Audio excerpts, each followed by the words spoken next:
അത്യുഷ്ണത്തിനിടെ ഡൽഹിയിൽ കടുത്ത ജലക്ഷാമം. ഹരിയാന ആവശ്യമായ വെള്ളം നൽകുന്നില്ല എന്ന് ഡൽഹി സർക്കാർ ആരോപിച്ചു. ജലക്ഷാമം രൂക്ഷമായ സാഹചര്യത്തിൽ ഡൽഹി സർക്കാർ സുപ്രീം കോടതിയെ സമീപിച്ചു. ജലക്ഷാമം രൂക്ഷമായ സാഹചര്യത്തിൽ കേന്ദ്രത്തിന് ഡൽഹി സർക്കാർ കത്തെഴുതി. ഹരിയാന, ഉത്തർപ്രദേശ് സംസ്ഥാനങ്ങളിൽ നിന്ന് അധിക ജലം അനുവദിക്കണം എന്നാവശ്യപ്പെട്ടാണ് കത്ത്.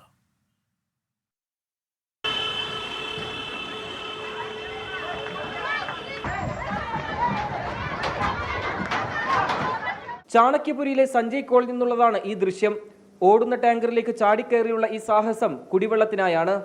താപനില 50 ഡിഗ്രി സെൽഷ്യസ് കടന്നതോടെ കുടിവെള്ളത്തിനായി പരക്കം പായുകയാണ് ജനം.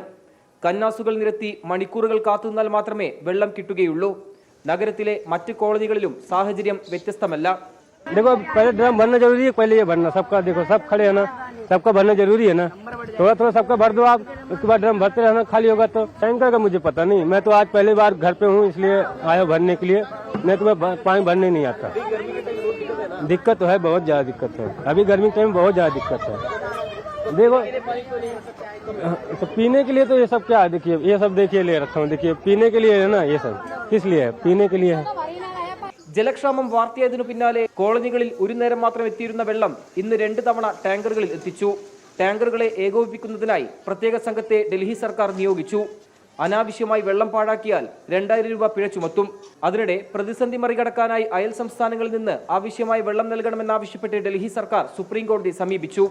1 മാസത്തേക്ക് ക്രമീകരണം വേണമെന്നാണ് ഹർജിയിലെ ആവശ്യം. 24 ഡൽഹി.